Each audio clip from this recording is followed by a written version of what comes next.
Almost there, Prabhu. Just one more second. Okay, thank you.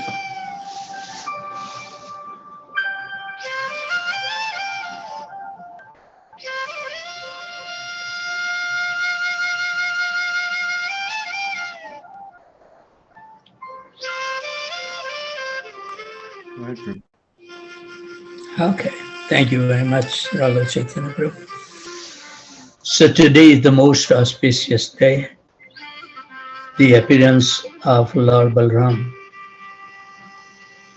Gargamuni said, this child, this son of Rohini, will give all happiness to his relatives and friends by his transcendental qualities. Therefore, he will be known as Ram. And because he will manifest extraordinary bodily strength, he will also be known as Bala.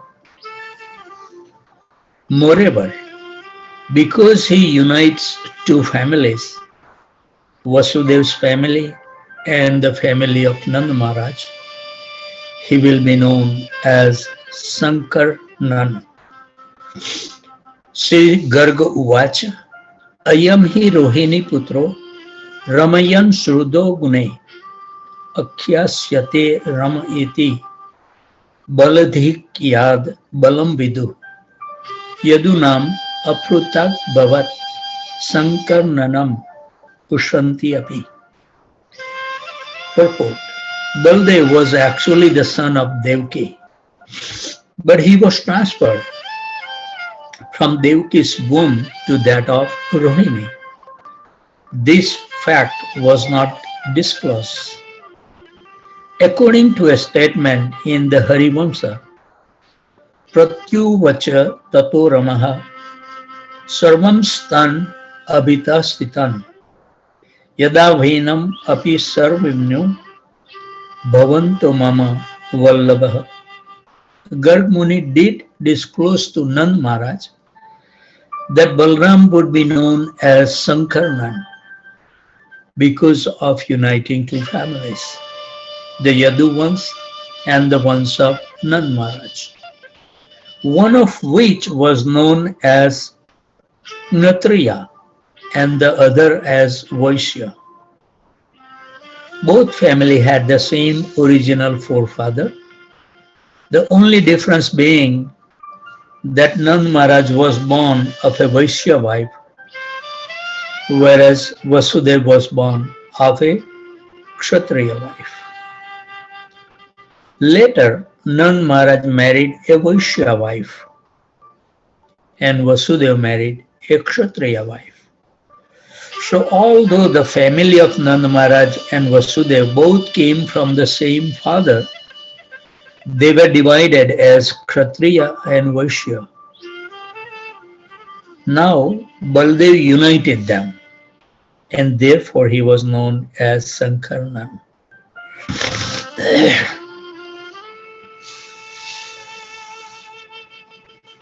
Today is a beautiful night.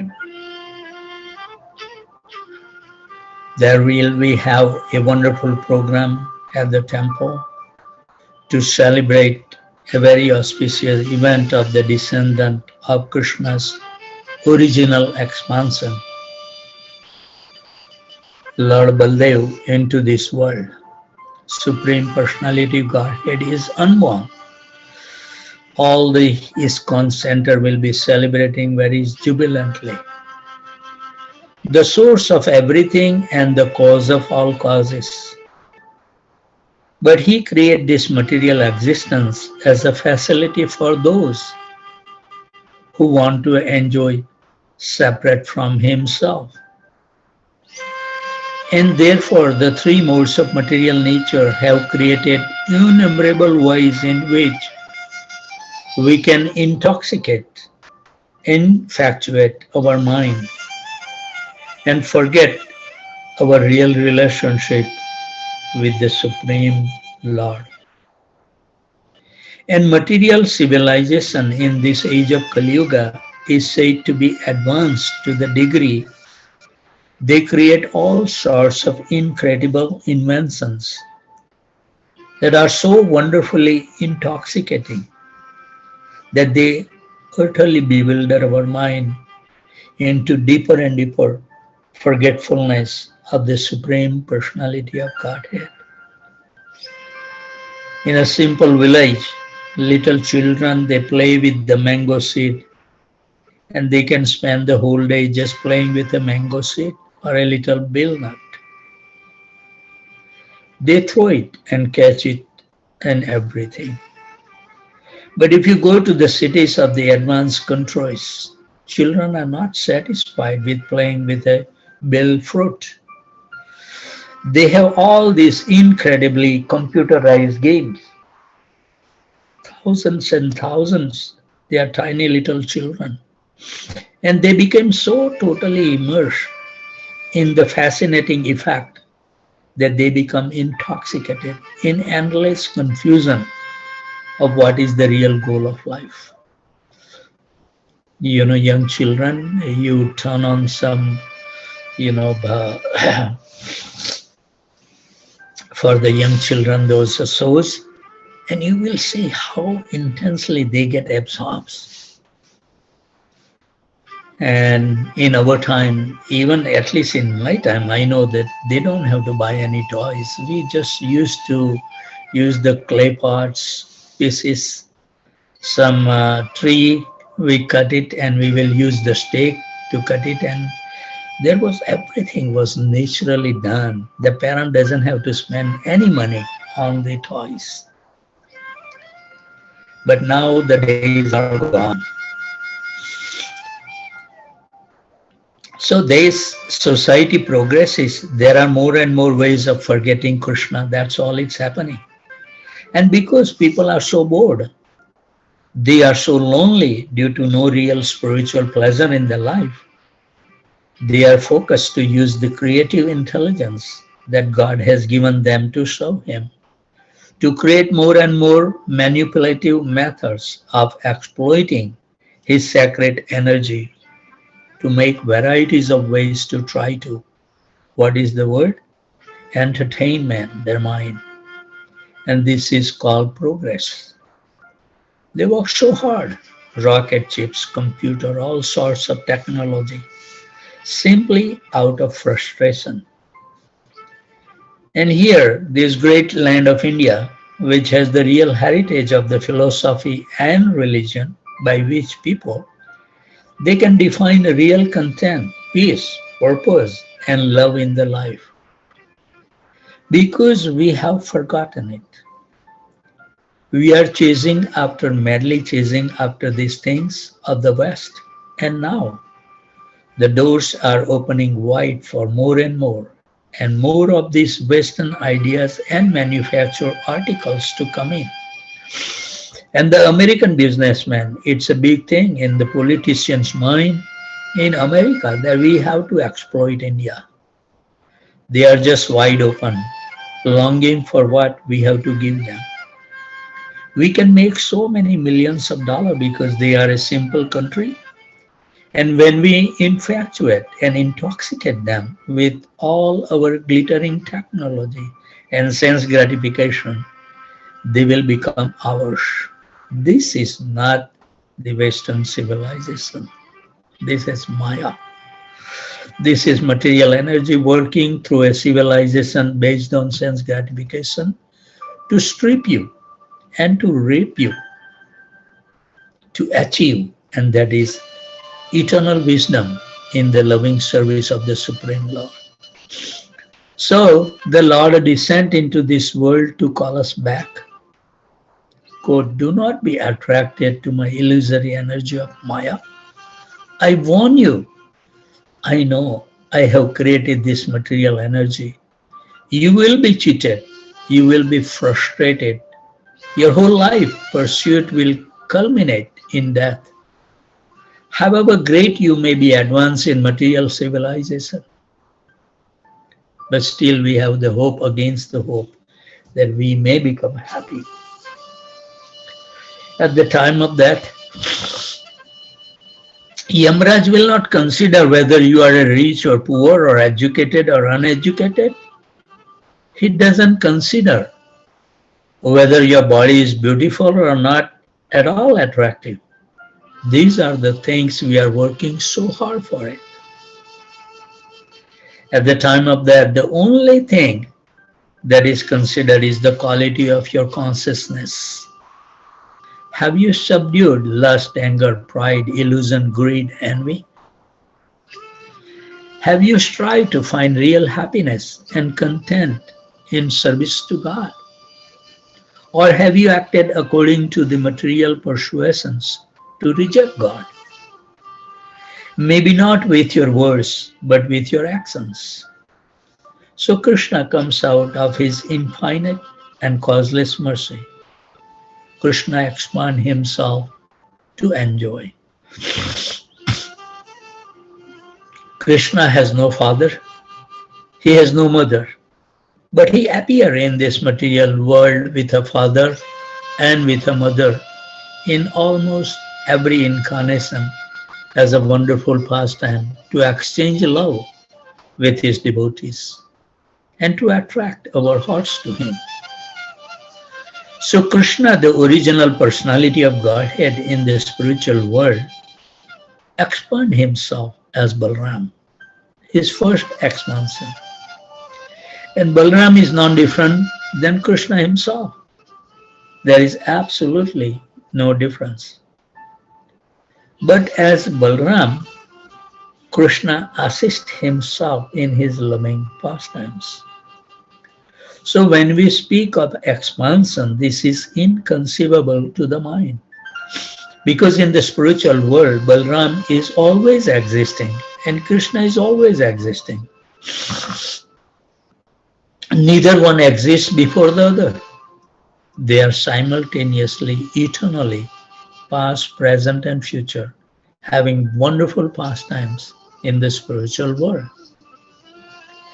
We speak the word expansion just so somehow or other with our material mind we can get some idea of how Krishna and Balram are the same personality expanded in two forms eternally for their own enjoyment.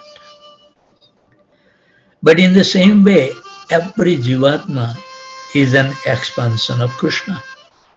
The difference is Balram is Krishna in full expanded and the Jivatmas are infinitesimal, part and parcel, always subordinate to the Lord in all respect.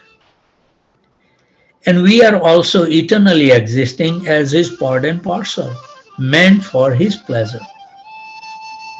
So ultimately the Supreme Godhead only has one purpose, and that is to enjoy.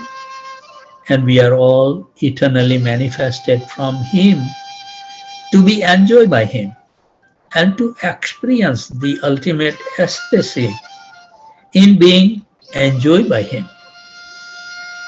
That is our constitutional nature.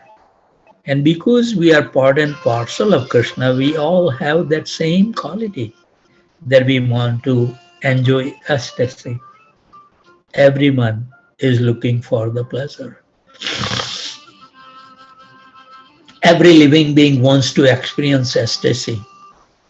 When you see the mosquito in Bombay, this is Radhana Swami Maharaj speaking, there are some mosquitoes, I think. When the mosquito comes, he has his little jet propelled way of flying.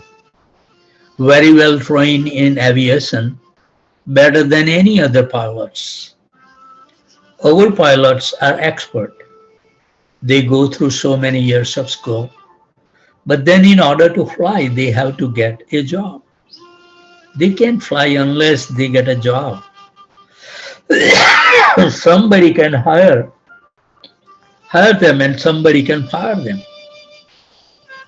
Then with all their education, they will never fly. But the mosquito is not dependent on anything. He just flaps his arms and goes up into the sky, his wings. And he can go anywhere, anything. It doesn't need big runaways, just one little hole in the screen that you have in your window, and he could come right through. And then when he has his landing on the runway of your body, he required refueling. And quite simple. When our big jet airplanes need refueling, if Iran or Iraq has some political difference with us, they stop giving us oil. And we don't know how we are going to refuel our planes. So we are always in anxiety about three things.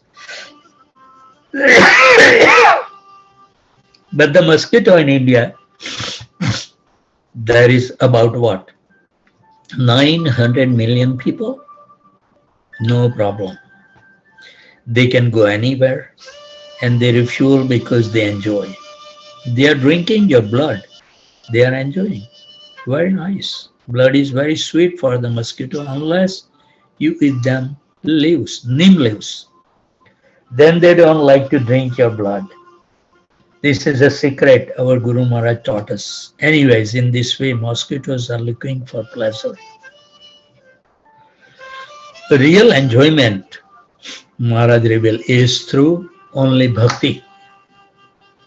And we living entity, we are looking for a pleasure, for enjoyment, because we are part and parcel of Krishna, whose only business is to enjoy. But unfortunately, we do not know the process of real enjoyment. That's the problem. And even though somebody shows us, we don't have the faith. That's bigger problem. Because Krishna's eternal nature is all of his enjoyment is in his loving exchanges with his devotees. And because we are part and parcel with him, the only enjoyment that we can ever find for all of eternity is in loving exchange with Krishna and his devotees. But we have forgotten that principle, and therefore we are looking for enjoyment in those places where we will find ultimate misery. And the more we become attached to the enjoyment outside of a loving relationship with Krishna, the more we frustrate ourselves in bondage. And Krishna comes and he tells us this, here I am, worship me. Manmana bhava mad bhakto mad yaji mam namaskuru mam evaisyasi satyate prati jane priyoshmine. 1865. Always think of me, become my devotee, worship me and offer your homage unto me. In this way you will come to me without fail. Brahma bhuta prashanatma na sochti na kansati shamo sarvesha bhutesu mad bhakti labhate param. 1854.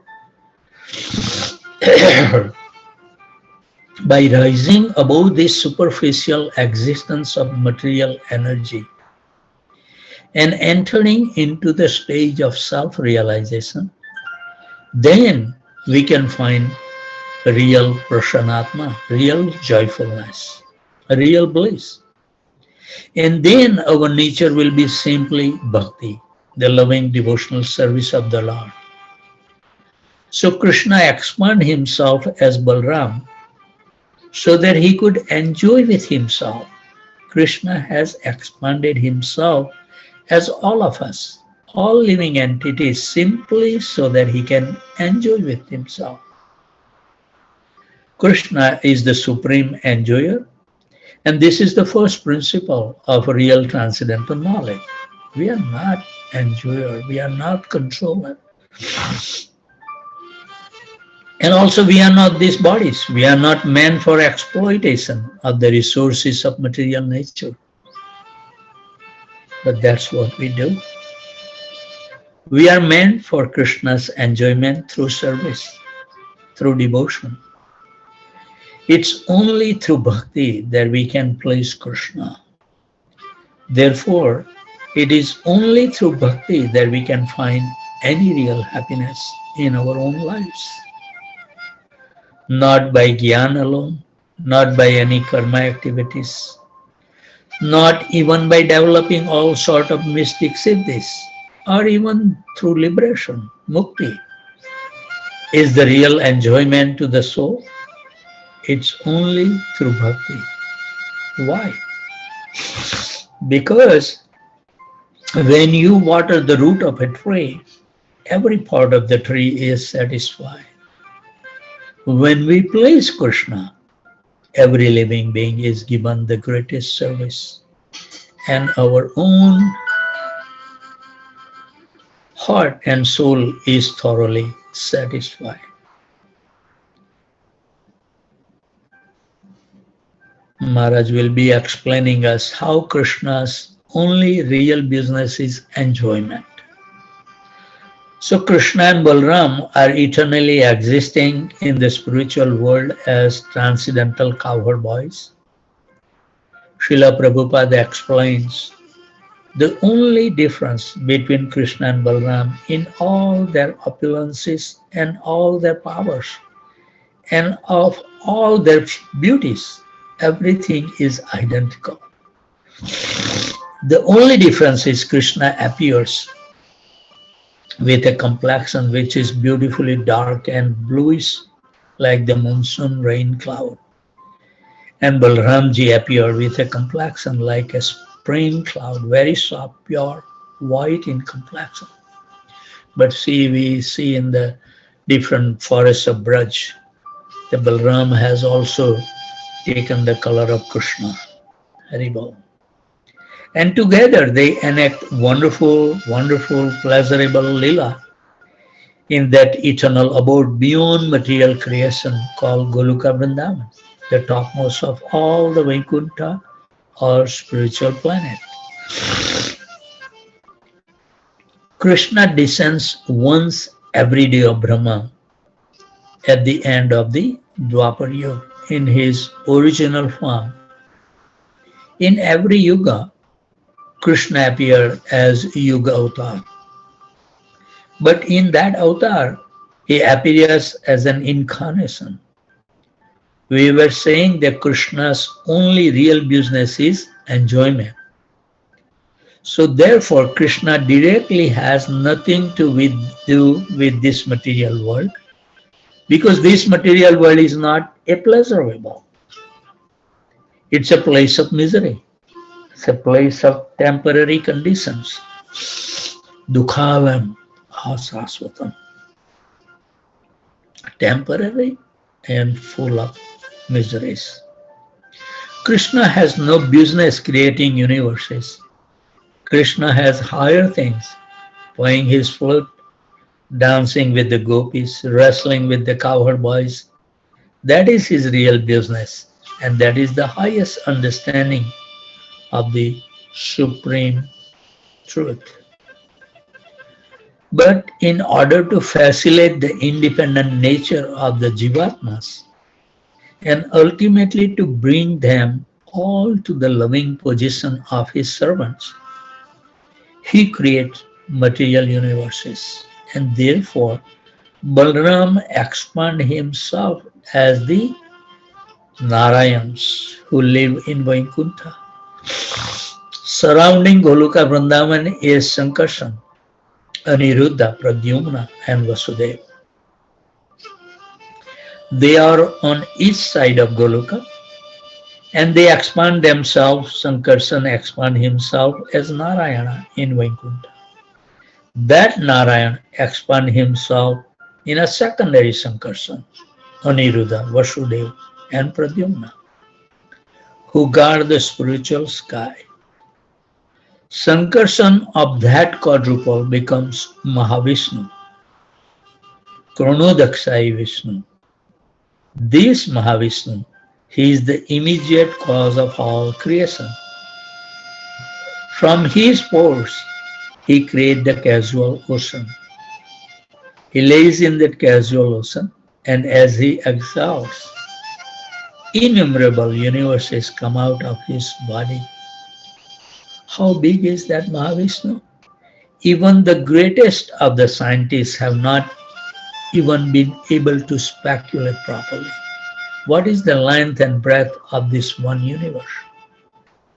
And this universe is very tiny.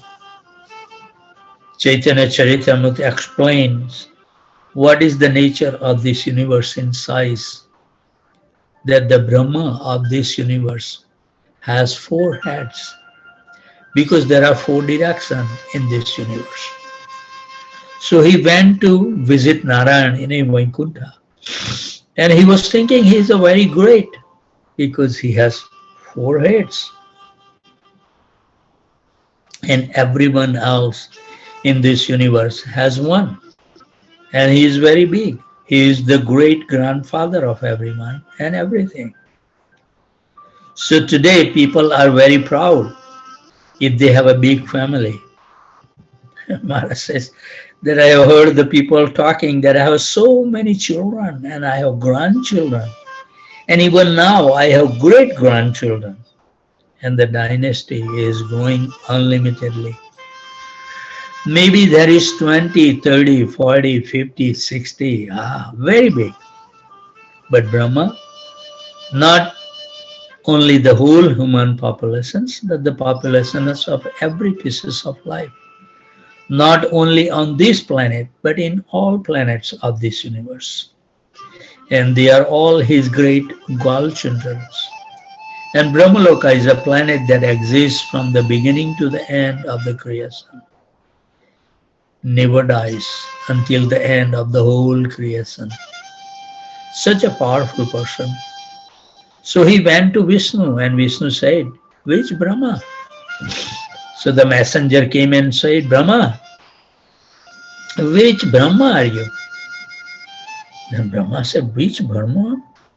There is only one Brahma. I am the Brahma with four heads. So Vishnu said, yes, tell him to come.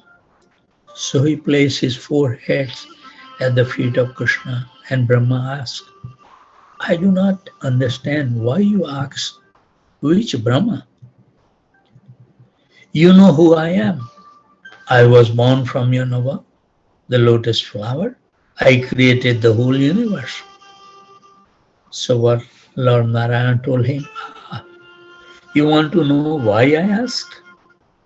And then he made a call. All Brahma come.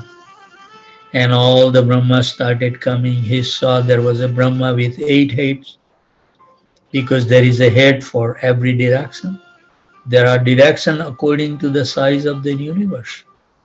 And there was a Brahma with 16 heads. There was Brahma with 32 heads, 64 heads, 128 heads, 256 heads. Soon there was Brahma with thousands of heads.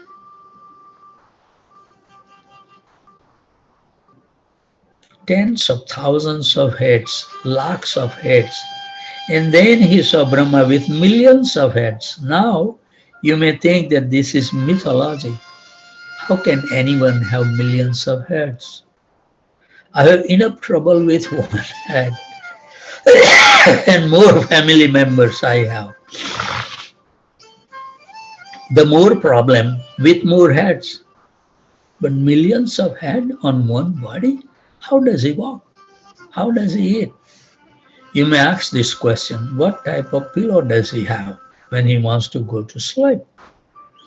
Or you may think this would be a very difficult thing to have millions of heads. But for Krishna, anything is possible. In fact, those Brahmas who have millions of heads on one body, it's so beautiful. It's not like something from the freak show. It's something very beautiful, so beautiful that the eyes of our very limited created body cannot appreciate it. Something so wonderful. So Krishna can create billions of heads on one body and make it so beautiful and functional. That is Krishna's inconceivable power. So when Brahma saw this, he realized that this universe was the smallest, tiniest universe in all of the creation, and how he was insignificant. He felt like a little insect in the herd of elephants, and he became very humble. All of his pride was smashed to pieces. And then he thanked Lord Narayan for revealing to him his true position as a humble servant of the Lord. So what is our position? We have a little control, we have a little authority, we have a little wealth, and we have a little intelligence. And yet, we are thinking we are great. But the more we understand the true nature of Krishna, the more we realize, like Brahma, that Krishna is great and I'm his servant. And to understand this greatness and to love him for his greatness is truth, and everything else is illusion. But try to understand that this Mahavishnu, from the pores on his body are coming all these universes, such massive universes, even millions of times bigger than the one we live. So what is the size of Mahavishnu? He is very big, inconceivably gigantic. But this Mahavishnu is a mere expansion of an expansion of an expansion of an expansion of Lord Balaram, who appear outside of the spiritual world to create this material existence. And then Mahavishnu entered into each universe, Garbhodakshayi Vishnu, from whom Brahma is born on the lotus flower, Atma Bhu. And then that Garbhodakshayi Vishnu entered in the heart of every living being as Shirodakshayi Vishnu, the Paramatma, smaller than the smallest and greater than the greatest.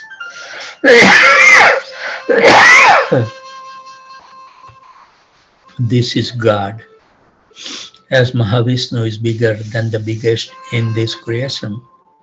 And as Shirodakshayi Vishnu, not only is he in the heart of every living being, but he is seated very comfortably and between every atom. He is the smallest and he is the greatest. And this whole phenomenon is all simply to conduct the affair of these material universes. But these material universes are all insignificant and temporary. Beyond it all, Krishna has nothing to do with any of this creation, maintenance and destructions. Krishna simply enjoys loving pastime with his devotees forever. Krishna simply enjoy. As I think we see, the Bhrigu Muni was trying to find out who is the Supreme Lord. So he tried out with Lord Brahma. He was not satisfied. Goes to Lord Shiva. No. But when for the Vishnu, he kicked him on his chest. And he was asking, did it hurt you? Simply, Krishna played the flute.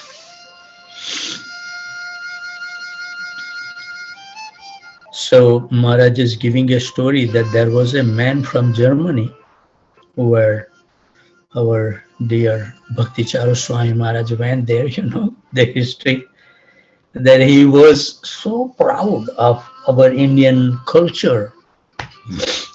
So whenever the talk happened amongst the students, then, Bhakti Charu Swami Maharaj was always praise India as the great country. So one time I think the German student just rebuked Maharaj that if you feel India is so great, why did you came to Germany? And Maharaj cannot take the comment. He returned back to India to do the great thing to help Srila Prabhupada. So there was a man from Germany who came to India looking for the highest truth. So he traveled for years and went to so many temples. And when he came to the Gaudiya Math of Srila Bhaktisiddhanta Saraswati Maharaj, he said, I want to become your disciple. Why? Because you are teaching devotion to Krishna. And I understood that there is no other God in all the world, in any religion, that is superior to Krishna. Haribo. He is supreme. He accepted. And he explained that in the Western religion in which I was born, somebody has unmuted their phone. Sumit Prabhu, Haribo.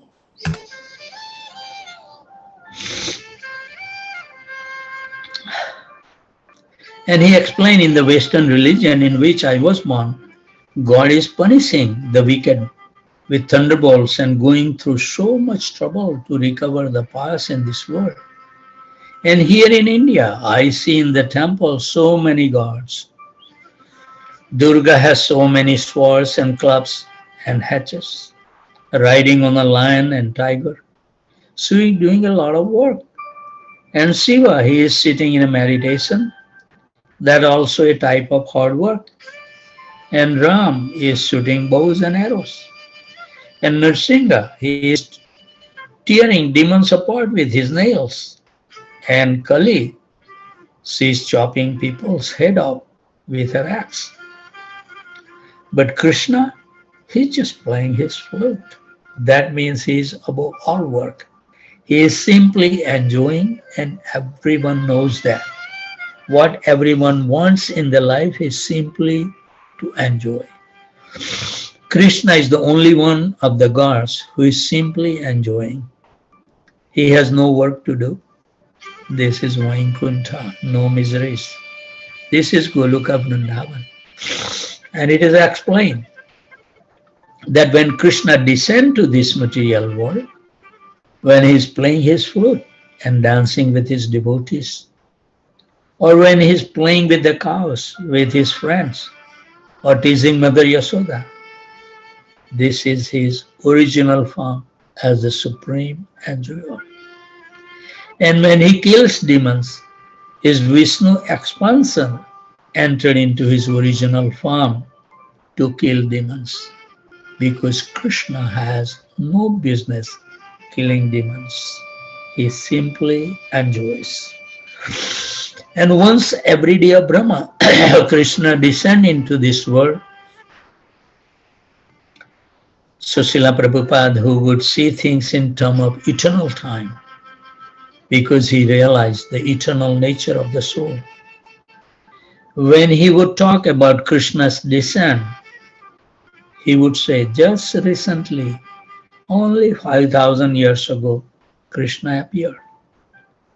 When you consider that a day of Brahma is how long? 4.3 billion years is one day of Brahma. And then after that day, he goes to sleep. He takes rest. 4.3 million billion years to his night. So the time sequence between Krishna coming in his original form once and again is 8.6 billion years. There you go. That's the next time Krishna is going to come in his original form. He comes every Kali Yuga, but as a Vishnu expansion, not in his original form as the supreme enjoyer. So considering the only 5,000 years since he appeared, we are very fortunate. 8.6 billion minus 5,000 is how much? That is how long it is till he comes again in his original form to display the Vrindavan Lila in this world. And how he appears is something wonderful. He descends with the paraphernalia and the entourage of the spiritual world. So before him, he sent his eternal elder brother Balram. And the wonderful story is given in Srimad Bhagavatam, preparing for Krishna's appearance. Balram appearance come before Krishna's Janmashtami. So Krishna come at a time of great crisis. Kamsa was a great asura, demon, who is very personification of greed. He wanted to exploit everything and everyone. And he was an enemy of God. In a previous birth as Kalanemi, he was killed by the Lord. So he hated anything that had any connection with the religion. Although he was a great yogi himself and very learned as well. In fact, he was so learned that he worshipped Lord Shiva. He hated anything that had to do with real religion, unmotivated love. But he actually worshipped Lord Shiva to get his powers. So he was creating so much disturbance that the demigod approached Brahma. And Brahma, who is the guru of all demigods and the father, he went to the shore of the ocean of the milk and prayed to Sirodaksai Vishnu, who lives on the island called Svetadip within each universe. And because he prayed with great faith and devotion, this is important to know when we made the prayer, how much faith and devotion we have in the prayer. The Lord revealed to him from within his heart that he would descend. Vasudeva and Devaki, you all know the story. They were getting married, and Kamsa, after their marriage, he was the cousin brother of Devaki. He was driving her home on this chariot because he wanted to make her happy. Even demons are very much attached to family relationships, but their attachment is so tainted by their own personal interest. So if you give me pleasure, I serve you. If you are a threat to my self-interest, I destroy you. In today's society, sometimes family members do kill each other when they stand in each other's way of interest. Haribol. The more pious families, they just try to destroy each other in the courtroom by trying to sue each other and take away everybody's property and everything else. This is actually pity in this age of Kali Yuga. Impiety is you just kill them. That was Kamsa's business. But of course, this is piety amongst demons. A family that prays together stays together under all circumstances. If we put Krishna in the center of our family, then there can be real love, true love amongst ourselves. This is the real solution to this problem of this material world. So when a voice came from the sky and told Kamsa that the 8th son of your sister will kill you, he drew his sword and was about to take her life. What Vasudeva intelligently told him, don't take her life. All philosophy fails, so he gave this promise. Whatever children I get, I will give it to you. And then you can do anything you like with my children. But Devaki is of no threat. So then Kamsa finally accepted, and ultimately he imprisoned them. And every child that was born, he lifted and beat them against stone until they were dead. 6 children, we read the story in Krishna book. They were the son of the demons. They appeared. And Krishna delivered that because Devaki wants to see those sons. Wonderfully explained in Krishna book. So 6 children were dead. That is a long story. So then she was pregnant with the 7th child. But that child was special. The Supreme Lord Krishna himself sent his elder brother Balram into the womb of Devaki. He was not born or he was not conceived like children of this world. He entered into the womb. He entered into Vasudeva's mind, and from there was transferred to Devaki's mind, and then entered her womb. She was pregnant. 4 months she was pregnant. But her effulgence and the love of her heart for her child was unlimited. And then Lord Krishna called for his Yogamaya potency and told Yogamaya that Balramji is in the womb of Devaki. He is my eternal servant. Although he is God himself, he is God in the mood of a servant. And he has appeared within her womb just to make her womb so nice for my appearance. Haribol. You see, the 6 children that were born before were all demons. They were actually demons, the son of Hiranyakasipu. To sanctify from all that bad association,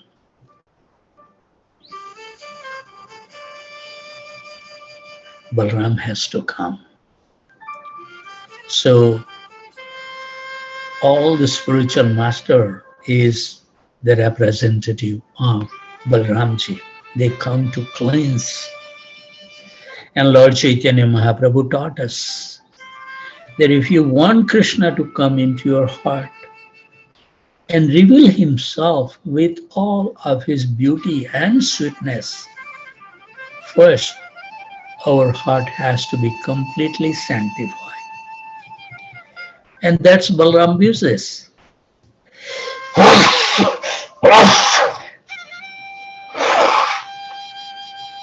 Oh, this low temperature in a hotel is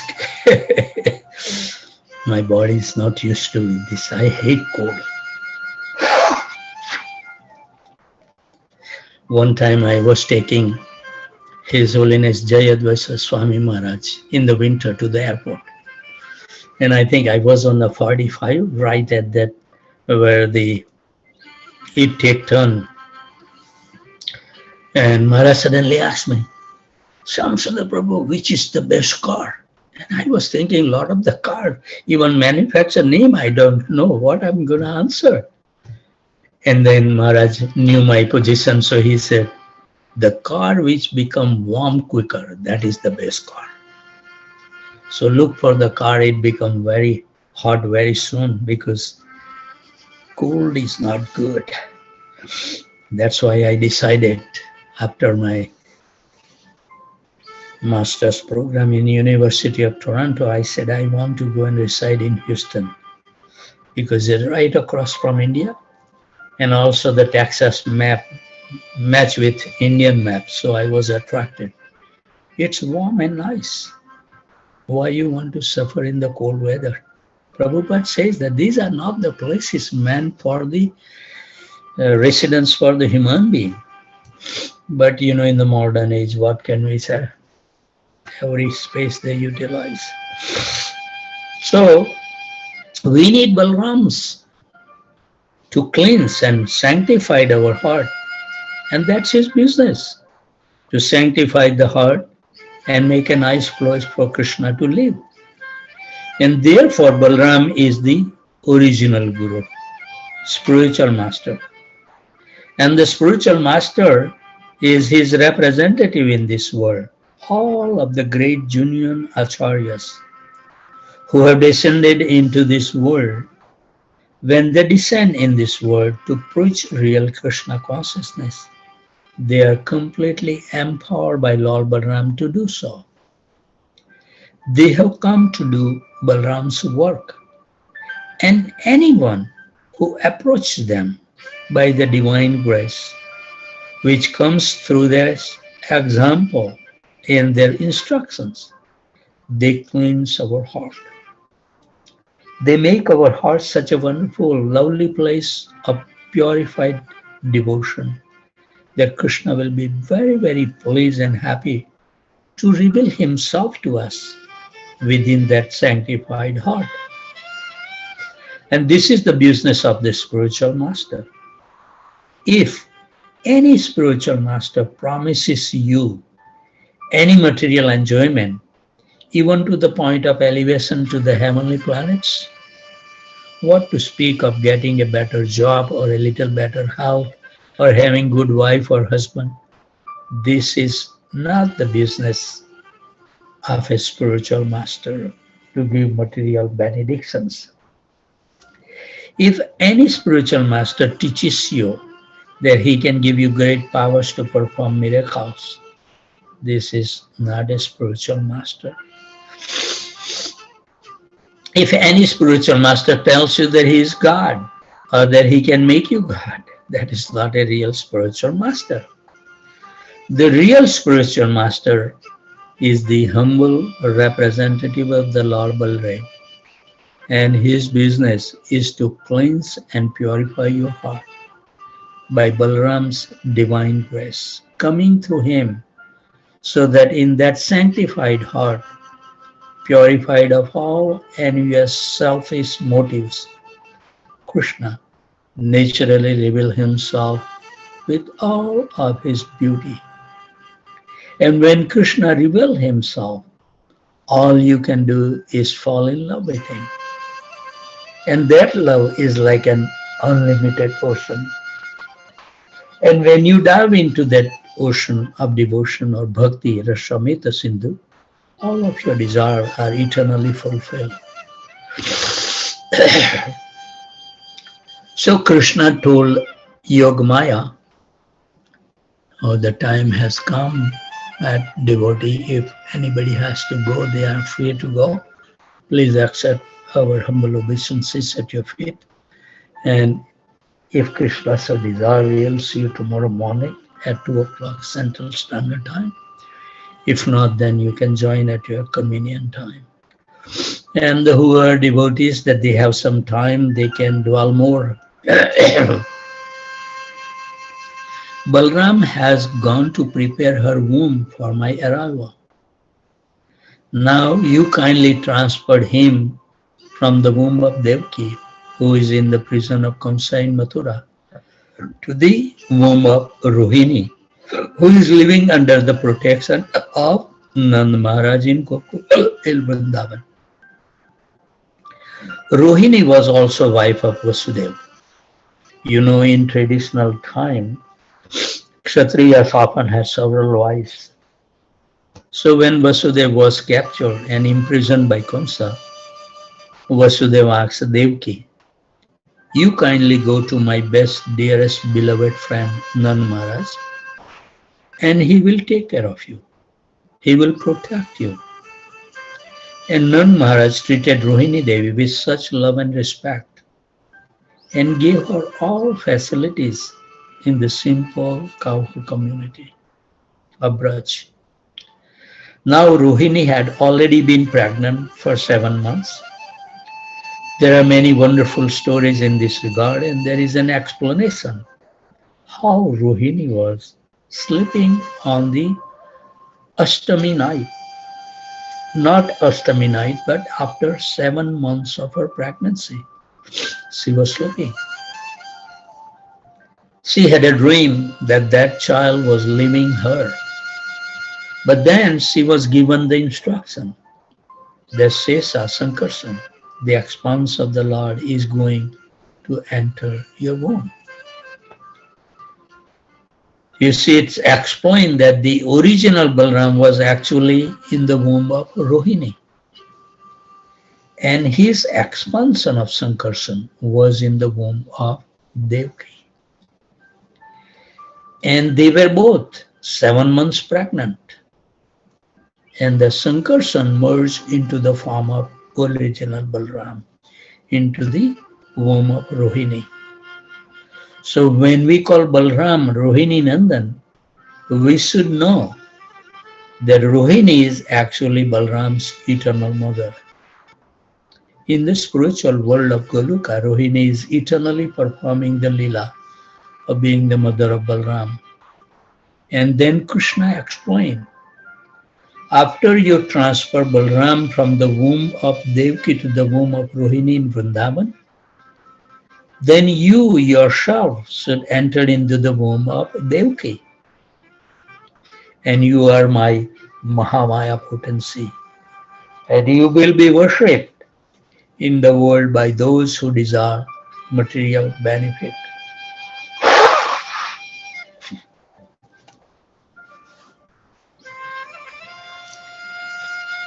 I have to take some steam and I will have to gurgle with the salt water warm, and I'll be fine in a couple of days.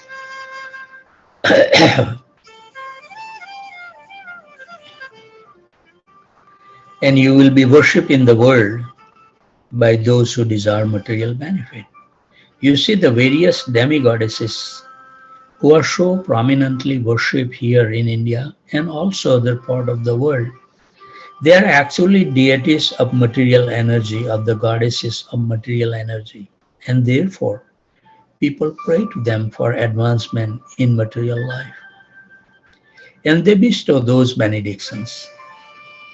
But what Krishna says, that less intelligent people, they worship such devatas or demigoddesses, not knowing that all of the fruit of their prayers and worship are temporary and will ultimately lead to frustration. No one who is intelligent will worship the Supreme Godhead for the supreme goal of bhakti or unalloyed devotion, because that treasure of devotion is the only thing that is eternal in all existence. So we should not settle for anything less in our life. That is the only treasure that is truly of value. Bhakti Nidhi, the treasure of bhakti. So on this very day, Rohini gave birth to Lord Balram. Through her, he appeared in this world in such a wonderful, wonderful way. And the residents of Vrindavan had a wonderful, wonderful celebration, just as we are having a wonderful celebration today in all ISKCON Center. So soon after, Krishna was born. And when Krishna was born, he and Balram, because Rohini and Yashoda lived together, so these two little babies were best of friends. And it is explained how not one but two God in two form with smiley faces was blessing all the residents of Gokul. And they were plunged into ecstasy. And it is described that they would just suckle the milk from their mothers and smile and cry just to capture everyone's affection. And later, they began to crawl. And as these beautiful bluish and beautiful whitish children were just crawling around the courtyard and the cowherd fields, it was so pleasurable. The heart and soul of all the Brajbasis was simply to see them, to think about them, and to chant their glories. And sometime, when they were little babies crawling, they would become mischievous and they would grab onto the tail of a calf, and the calf would become very much afraid and start running here and there. And they would hold on and they would be dragging and bouncing behind the calves. And all the ladies of Vrindavan, when they would see this, they would stop all their work, whatever they were doing, and they just laugh and laugh, cheer and enjoy seeing these two beautiful children performing such beautiful pastimes. And soon they actually learn how to walk. How wonderful the Supreme Personality of God is. Mukham karoti vachalam pangam lagate girim yat krita tam aham vande Paramananda Madhava. Krishna, who is Paramananda, if you have faith in him, even if you are lame man, you can cross over mountains. But he himself, he cannot walk. He's crawling like a baby. And he tries to stand up and everybody is watching and then he falls down. We have seen with the little children, right? Priyavrat, Rushabh. I don't have, Maharaj said that I'm a sannyasi, I don't have any children. But I see how the parents, how much they enjoy when the child tries to take a walk. You know, they will take a movie of the first step. How much they enjoy when the child tries to walk and then falls down. Very nice, very nice. So this is a lifetime story that we have witnessed it by ourselves. Because you are transcendental, you will make it transcendental. The greatest moment in my grandmother's life and my father, every time he sees me, he reminds me of this. Like any baby, I was crawling and crawling, trying to stand up and falling. And my grandfather was standing, and one day he was a very religious man actually, that the most religious man in our whole family. One day I just got up and ran to him. It was the first time I ever walked.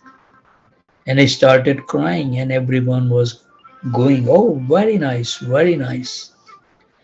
So Maharaj says that I'm 44 years old, and they still remember that.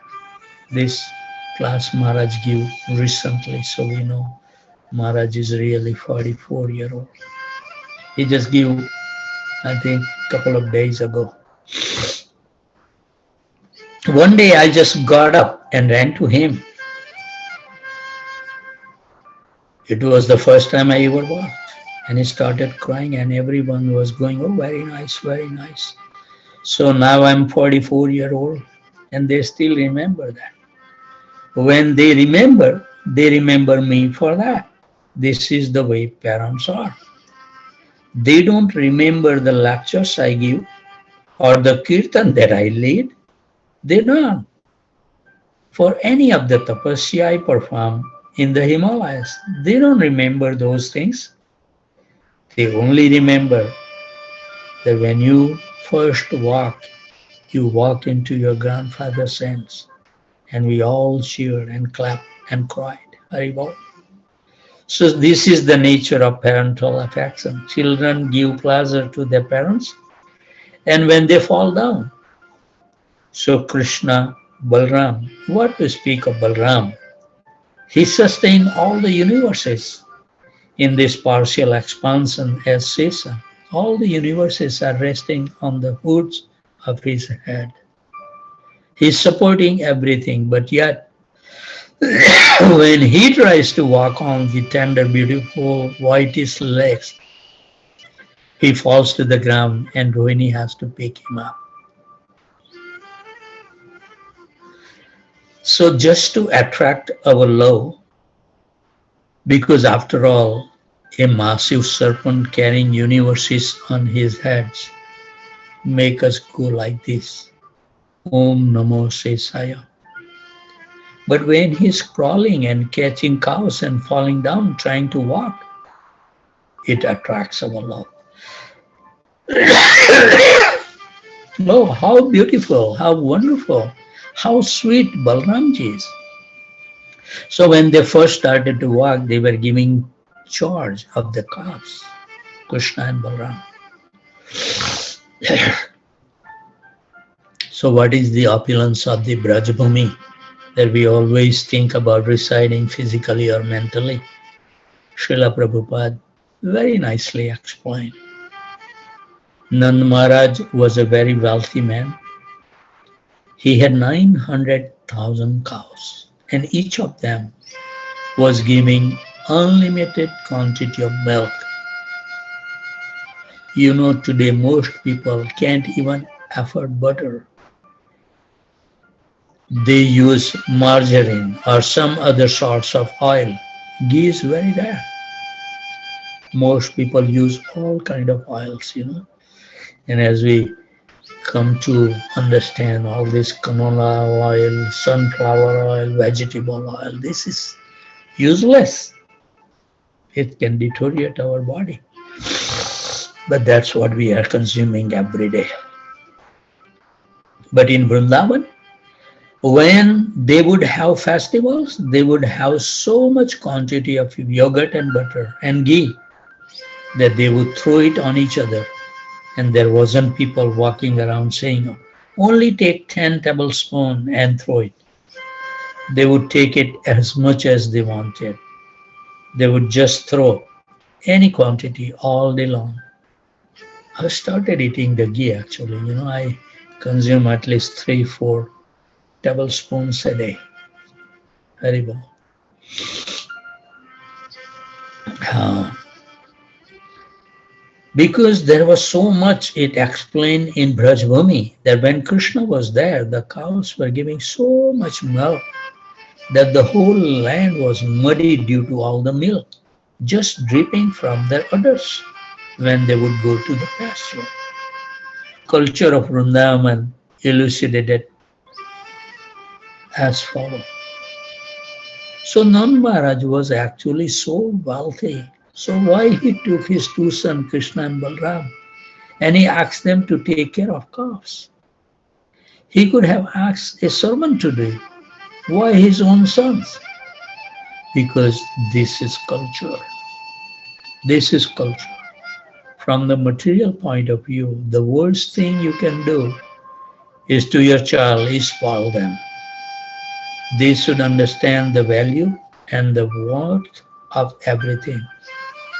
And in order to do so, they have to be trained in such a way that they have to work for things. They have to earn things. Otherwise, they take everything so cheaply. They cannot appreciate anything.